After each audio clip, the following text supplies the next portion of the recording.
The original Unreal Tournament from 1999 just got a launcher, and I want to share my first experience with it. This is not really a tutorial. I recorded my first time trying it, and I'll be doing a voiceover, sharing my thoughts as I go. That way, you can learn from my mistakes and hopefully get a smoother first time experience than I did. As you can see, this launcher is released by the UTBT community, so naturally it's focused on getting players into BunnyTrack maps. I actually like BunnyTrack maps, I've just never been very good at them. I'll link their official video about the launcher in the description, along with a direct download link from GitHub. When you run the installer, Windows will probably show a Windows protected your PC warning. Just click more info, then run anyway. This happens because the developers would have to pay to get the launcher listed as verified software, and it makes sense that they don't want to spend money on that. When you start the launcher, you'll need to log in with your Discord account. So yes, having Discord is required. The first thing it tells me is that it needs to know where my UT99 installation is.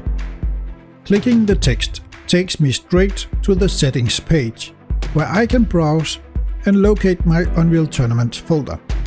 If you don't already have the game installed, the launcher can actually download and install it for you. You can even choose which patch version you want.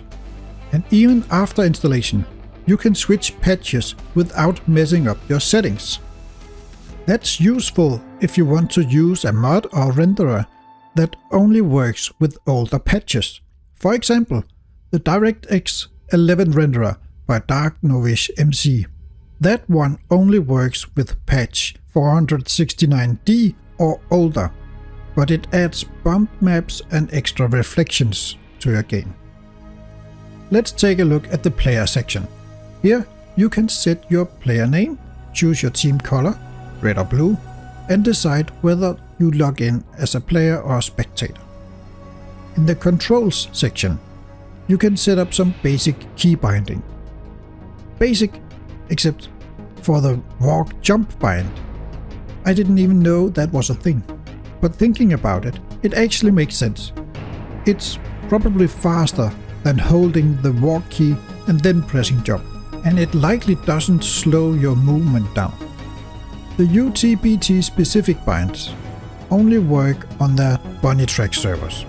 Binding dodge sounds very useful, but it won't work in normal deathmatch. Then we have alias binds: hammer jump, rocket jump, and slide jump. Apparently, this makes you jump normally while sliding on ice. Honestly, whenever I've played ice maps, I never noticed my jumps behaving differently, so that's interesting. There are also binds for loading checkpoints, spawning checkpoints, and removing them. And finally, you can change some interface-related key bindings. Now for video settings. And look at that, anti-aliasing, right there. I had actually forgotten that UT even had this option. You can select up to 8, although in my testing, choosing 8 actually turns anti-aliasing off in the Unreal Tournament ini file.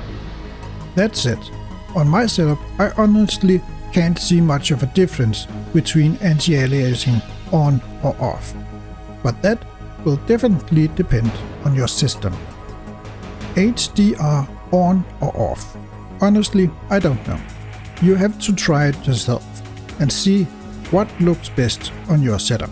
As for gamma mode, I'm not sure which one is technically best, but X-Open GL sounds like the newest option, so I'll go with that.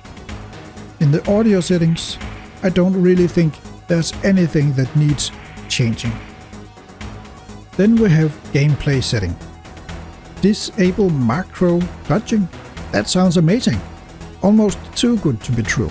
So it might only work on BunnyTrack servers, or maybe not at all. We'll see. field of view is listed as 106 here. I've always played with 90 and never really experimented with field of view, so this actually makes me curious to try something different. In the top right corner, you'll find player profiles. This lets you create different profiles with separate settings, either through the launcher or directly in-game. The launcher remembers the changes you made, even when in-game. So, even though you can't change your skin through the launcher, you can change it in-game, and it will still be saved and remembered on your profile. That means you can easily switch between setups with different key bindings, skins, voice packs, and graphical settings. For example, you could have separate profiles for BunnyTrack, Deathmatch, and Capture the Flag. Remember, you need to press the save icon to apply the changes. And if you regret your changes, you don't have to worry. The launcher has automatically backed up your original settings from before you started using it. Now let's try one of the listed servers. The first thing I'm greeted with is a requirement to download Ace, which is an anti-cheat mod. So I'll just click Install All, Accept, and then Reconnect. Now it tells me I need to log in with Discord. I thought I already did that. Maybe it's because I didn't choose a casual server. Let's try again. And this time I'll make sure to pick a casual one.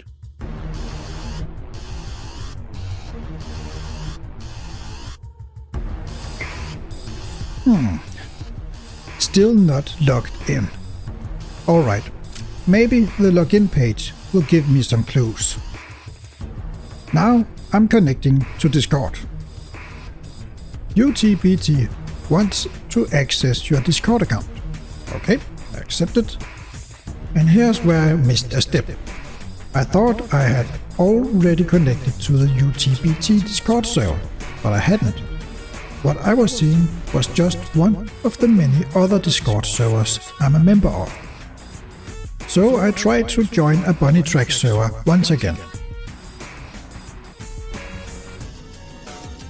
But since I'm still not properly logged in through Discord, I get a connection failed message. To play on the server, I actually need to get a token from the login webpage. So I repeat the process and go back to the login page, which redirects me to Discord again. Once more, I accept that UTBT wants to access my Discord account. But this time I noticed something important. It says, connect to UTBT. That means I need to join the actual UTBT Discord server. And I'm pretty sure I can find an invite link on their website. And there it is. Join us on Discord. I connect to the Discord and try again. Now I'm on the right track. The right BunnyTrack. Yeah, I had to. Accept. Awesome. I'm in. So, where do I go from here? Let's try another server. As expected, I'm taken to the login page again, where I need to log in with Discord to get a token. But this time, I know what to expect. And there it is, the token. Now I just copy and paste it. That's it. Now it's working. Okay, let's start over properly. I launch the launcher. Join a server.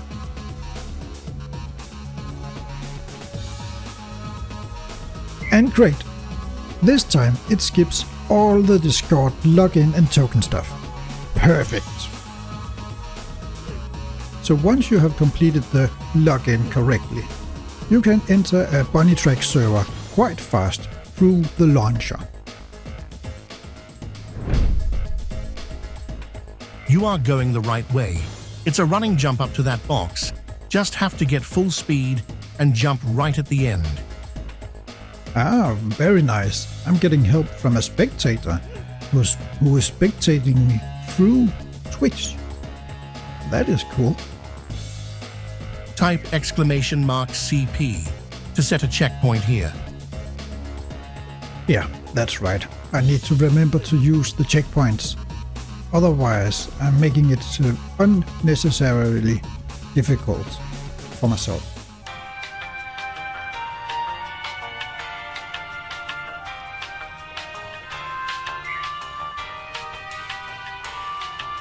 Oh, come on, man.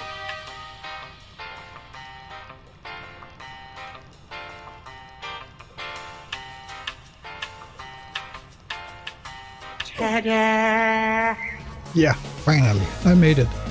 Now I must remember to make a checkpoint, and then I'll go to the next obstacle.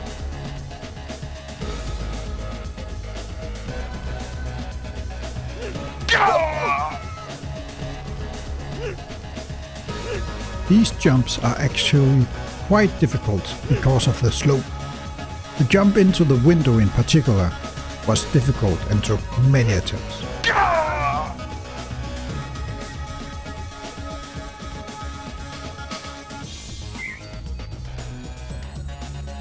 To make this jump, I had to start my approach all the way back in the far corner. That wasn't exactly easy either.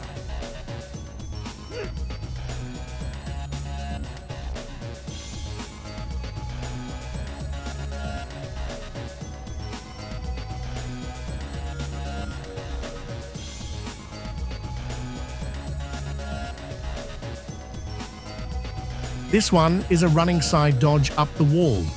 It's a bit tough, to be honest, so need to set checkpoint a little back so you can practice running and side dodging. Okay, not much space for that, but I will try.